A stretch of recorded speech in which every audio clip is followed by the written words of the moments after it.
Social media पर Israeli और Indian media accounts पर एक वीडियो गर्दिश कर रही है जिसमें पाकिस्तान के वजीर आजम के सयाहत के मुशीर सरदार यासिर इलियास को एक शख्स से मुलाकात करते देखा जा सकता है।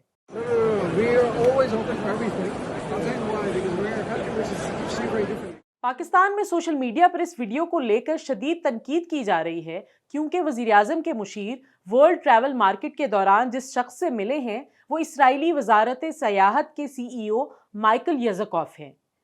इंडिपेंडेंट उर्दू ने इस मुलाकात से मुतालिक जानने के लिए सरदार यासिर इलियास से राब्ता किया तो उन्होंने इन खबरों को झूठा और बेबुनियाद प्रोपेगेंडा करार दिया है और कहा है कि ये अफराद बगैर किसी इसराइली बैज या कोट पर झंडे और बगैर इत्तला के पाकिस्तानी पवेलियन में आए थे। सरदार यासिर इलियास की ये मुलाकात लंदन में मुनक्किद सयाहत पर नुमाइश के दौरान पाकिस्तान के स्टॉल पर हुई थी। दूसरी जानिब तर्जुमान दफ्तर खारजा ताहिर अंद्राबी ने इंडिपेंडेंट उर्दू को बताया है कि उन्हें इस मुलाकात के बारे में कोई मालूमात नहीं है।